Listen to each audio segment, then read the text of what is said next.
ইতিহাসের আয়নায় আপনাদের স্বাগতম। প্রিয় বন্ধুরা, দক্ষিণ এশিয়ার মানচিত্র কি আসলে বদলে যাচ্ছে? সামাজিক মাধ্যমে লাখো মানুষ দাবি করছে বেলুচিস্তান স্বাধীন হয়ে গেছে। কেউ বলছেন পাকিস্তান আর বেলুচিস্তানের ওপর নিয়ন্ত্রণ রাখতে পারছে না। আবার কেউ দাবি করছেন নতুন একটি রাষ্ট্র জন্ম নিতে যাচ্ছে। কিন্তু এসবের কতটুকু সত্য? বেলুচিস্তান কি সত্যিই স্বাধীন, নাকি এটি এমন একটি দাবি যা সামাজিক মাধ্যমে বাস্তবতার চেয়ে অনেক বেশি বড় হয়ে ছড়িয়ে পড়েছে? আজকের ভিডিওতে আমরা আবেগ নয়, কোনো রাজনৈতিক প্রচারণাও নয়, বরং ইতিহাস, আন্তর্জাতিক আইন এবং নির্ভরযোগ্য আন্তর্জাতিক গণমাধ্যমের তথ্যের আলোকে জানার চেষ্টা করব আসলেই বেলুচিস্তানে কি ঘটতে যাচ্ছে। বেলুচিস্তান পাকিস্তানের সবচেয়ে বড় প্রদেশ। আয়তনের দিক থেকে এটি পুরো পাকিস্তানের প্রায় 44% এলাকা জুড়ে বিস্তৃত। কিন্তু জনসংখ্যার দিক থেকে এটি সবচেয়ে কম জনবহুল প্রদেশগুলোর একটি। এ অঞ্চল প্রাকৃতিক গ্যাস, তামা, স্বর্ণ এবং অন্যান্য মূল্যবান খনিজ সম্পদে সমৃদ্ধ। এখানেই রয়েছে আরব সাগরের তীরে অবস্থিত গাওদার বন্দর, যা চীন পাকিস্তান অর্থনৈতিক করিডোর এর অন্যতম গুরুত্বপূর্ণ অংশ। পাকিস্তান সরকারও বেলুচিস্তানকে দেশের সবচেয়ে গুরুত্বপূর্ণ কৌশলগত ও অর্থনৈতিক অঞ্চলগুলোর একটি হিসাবে বর্ণনা করে। কিন্তু এই সম্পদ সমৃদ্ধ অঞ্চলেই কয়েক দশক ধরে চলছে সংঘাত। বেলুচিস্তানের ইতিহাস পাকিস্তানের জন্মেরও আগে শুরু।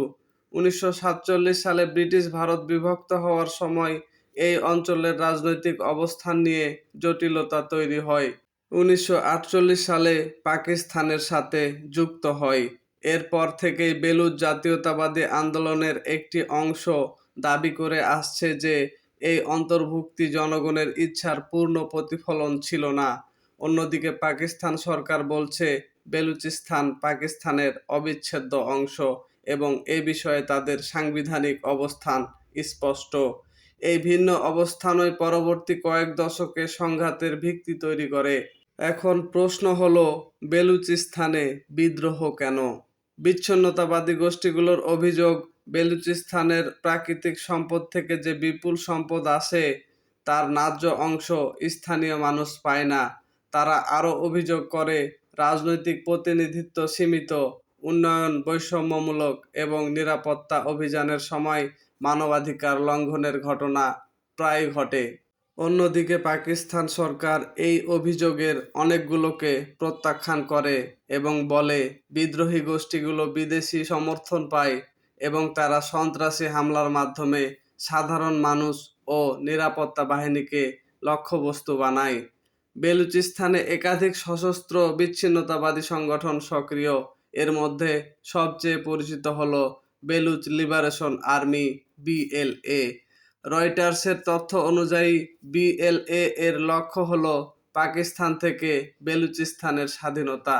তারা দাবি করে অঞ্চলটির প্রাকৃতিক সম্পদের ওপর স্থানীয় জনগণের অধিকার থাকা উচিত। সাম্প্রতিক বছরগুলোতে সংগঠনটি পাকিস্তানের নিরাপত্তা বাহিনী এবং চীন স্বার্থ সংশ্লিষ্ট প্রকল্পগুলোকে লক্ষ্য করে হামলা চালিয়েছে। সম্প্রতি সামাজিক মাধ্যমে কিছু বেলুচ নেতা ও কর্মী স্বাধীন বেলুচিস্তান এর দাবি নতুন করে সামনে এনেছে।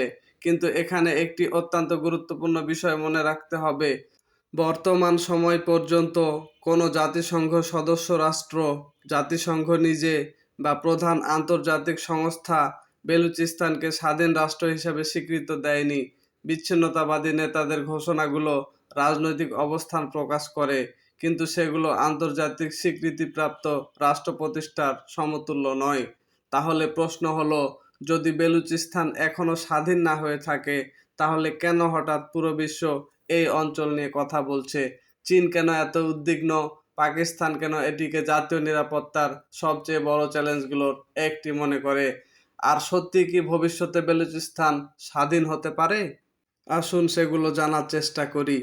বেলুচিস্তান শুধু পাকিস্তানের একটি প্রদেশ নয়, এটি দক্ষিণ এশিয়া, মধ্য এশিয়া ও মধ্যপ্রাচ্যের সংযোগস্থলে একটি কৌশলগত অঞ্চল। দক্ষিণে রয়েছে আরব সাগর, পশ্চিমে ইরান, উত্তরে আফগানিস্তান। এই ভৌগোলিক অবস্থানের কারণে বেলুচিস্তান বহুদিন ধরেই আঞ্চলিক ও বৈশ্বিক শক্তিগুলোর কৌশলগত আগ্রহের কেন্দ্র। বেলুচিস্তানের সবচেয়ে আলোচিত স্থানের নাম গাওয়াদার বন্দর। এই বন্দরটি শুধু পাকিস্তানের জন্য নয়, চীনের জন্যও অত্যন্ত গুরুত্বপূর্ণ। চীন পাকিস্তান অর্থনৈতিক করিডোর এর শেষ প্রান্ত এই গাওয়াদার। সিপিইসি হল চীনের BRI এর অন্যতম প্রধান প্রকল্প। এর লক্ষ্য চীনের পশ্চিমাঞ্চলকে পাকিস্তানের আরব সাগর উপকূলের সঙ্গে যুক্ত করা। এর মাধ্যমে চীন মধ্যপ্রাচ্য থেকে জ্বালানি ও পণ্য পরিবহনের একটি বিকল্প রুট পেতে চায়। এ কারণেই গাওয়াদার শুধু একটি বন্দর নয়, এটি একটি ভূরাজনৈতিক কেন্দ্রবিন্দু। এখন প্রশ্ন, যদি সিপিইসি এত বড় উন্নয়ন প্রকল্প হয়, তাহলে বিরোধিতা কেন? অনেক বেলুচ জাতীয়তাবাদী সংগঠনের অভিযোগ, এই প্রকল্পের অর্থনৈতিক সুবিধা মূলত কেন্দ্রের হাতে চলে যাচ্ছে।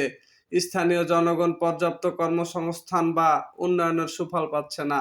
তাদের আরও অভিযোগ, নিরাপত্তার নামে সামরিক উপস্থিতি বেড়েছে এবং স্থানীয়দের উপর চাপ বৃদ্ধি পেয়েছে। অন্যদিকে পাকিস্তান সরকার বলছে, সিপিইসি বেলুচিস্তানের উন্নয়নের জন্য একটি ঐতিহাসিক সুযোগ। সরকারের দাবি, সড়ক, বিদ্যুৎ, বন্দর ও অবকাঠামো উন্নয়নের মাধ্যমে পুরো অঞ্চল লাভবান হবে। অর্থাৎ একই প্রকল্পকে দুই পক্ষ সম্পূর্ণ ভিন্ন দৃষ্টিতে দেখছে। বেলুচিস্তান নিয়ে আন্তর্জাতিক পর্যায়ে আরেকটি বড় আলোচনার বিষয় হলো মানবাধিকার। কয়েকটি আন্তর্জাতিক মানবাধিকার সংস্থা যেমন হিউম্যান রাইটস ওয়াচ এবং অ্যামনেস্টি ইন্টারন্যাশনাল বহু বছর ধরে অভিযোগ করে আসছে যে বেলুচিস্তানে জোরপূর্বক গুম, বিচার বহির্ভূত আটক এবং মত প্রকাশের স্বাধীনতা নিয়ে উদ্বেগ রয়েছে। অন্যদিকে পাকিস্তান সরকার এসব অভিযোগের অনেকগুলো প্রত্যাখ্যান করে বলে, নিরাপত্তা বাহিনী সশস্ত্র বিদ্রোহ মোকাবেলা করছে এবং আইন অনুযায়ী ব্যবস্থা নিচ্ছে। এই বিষয়টি আন্তর্জাতিক অঙ্গনেও বিতর্কিত। এখন আসি সবচেয়ে আলোচিত প্রশ্নে। সামাজিক যোগাযোগ মাধ্যমে অনেক ভিডিওতে বলা হচ্ছে বেলুচিস্তান স্বাধীন হয়ে গেছে, কিন্তু বর্তমান তথ্য কি বলছে? বাস্তবতা হলো, বর্তমান পর্যন্ত বেলুচিস্তানের স্বাধীনতার দাবিকে কোনো জাতিসংঘ সদস্য রাষ্ট্র স্বীকৃতি দেয়নি। জাতিসংঘ বেলুচিস্তানকে পাকিস্তানের অংশ হিসাবেই বিবেচনা করে। অর্থাৎ কিছু বিচ্ছিন্নতাবাদী সংগঠনের রাজনৈতিক ঘোষণা এবং আন্তর্জাতিকভাবে স্বীকৃত স্বাধীন রাষ্ট্র, এই দুটির বিষয় এক নয়। এই পার্থক্যটি বোঝা অত্যন্ত জরুরি। তাহলে এখন সবচেয়ে গুরুত্বপূর্ণ প্রশ্ন, ভবিষ্যতে কি সত্যি বেলুচিস্তান স্বাধীন হতে পারে?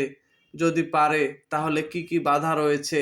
পাকিস্তান, চীন এবং আন্তর্জাতিক সম্প্রদায়ের অবস্থান কি? আর ইতিহাসের আলোকে এই আন্দোলনের ভবিষ্যৎ কতটা বাস্তবসম্মত? আমরা এই প্রশ্নগুলোর উত্তর জানার চেষ্টা করব। একটি বিষয় পরিষ্কার করা জরুরি, কোনো অঞ্চল স্বাধীনতা ঘোষণা করলেই সেটি স্বাধীন রাষ্ট্র হয়ে যায় না। আন্তর্জাতিক আইনে একটি রাষ্ট্রের কার্যকর অস্তিত্বের জন্য সাধারণত চারটি বিষয় গুরুত্বপূর্ণ। 1. নির্দিষ্ট ভূখণ্ডের ওপর কার্যকর নিয়ন্ত্রণ। 2. স্থায়ী জনসংখ্যা। 3. কার্যকর সরকার। 4.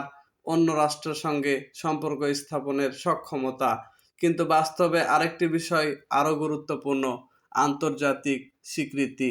কারণ জাতিসংঘের অধিকাংশ সদস্য রাষ্ট্র কোনো অঞ্চলকে স্বাধীন রাষ্ট্র হিসাবে স্বীকৃতি না দিলে সেই রাষ্ট্রের আন্তর্জাতিক কার্যক্রম অত্যন্ত সীমিত হয়ে পড়ে।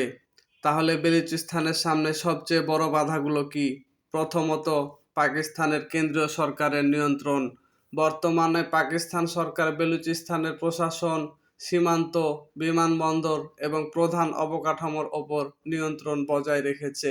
দ্বিতীয়ত, আন্তর্জাতিক স্বীকৃতির অভাব। এখন পর্যন্ত বিশ্বের কোনো প্রধান শক্তি বা জাতিসংঘ সদস্য রাষ্ট্র বেলুচিস্তানকে স্বাধীন রাষ্ট্র হিসাবে স্বীকৃতি দেয়নি। তৃতীয়ত, ভূরাজনীতি। চীনের জন্য গাওয়াদার বন্দর এবং সিপিইসি অত্যন্ত গুরুত্বপূর্ণ। এই কারণে বেলুচিস্তানের স্থিতিশীলতা শুধু পাকিস্তানের নয়, চীনের কৌশলগত স্বার্থের সঙ্গে যুক্ত। চতুর্থত, বেলুচ জাতীয়তাবাদী আন্দোলনের ভেতরেও বিভিন্ন সংগঠন ও নেতৃত্ব রয়েছে। সব গোষ্ঠীর লক্ষ্য, কৌশল ও অবস্থান এক নয়। ইতিহাসে আমরা দেখেছি, নতুন রাষ্ট্র গঠন একটি দীর্ঘ এবং জটিল প্রক্রিয়া। দক্ষিণ সুদান স্বাধীন হয়েছে বহু বছরের সংঘাত, শান্তি চুক্তি এবং আন্তর্জাতিক সমর্থনের পর। পূর্ব তিমুরও জাতিসংঘের তত্ত্বাবধানে গণভোটের মাধ্যমে স্বাধীনতা পেয়েছে। আবার কসভোকে কিছু দেশ স্বাধীন স্বীকৃতি দিলেও এখনো অনেক দেশ স্বীকৃতি দেয়নি।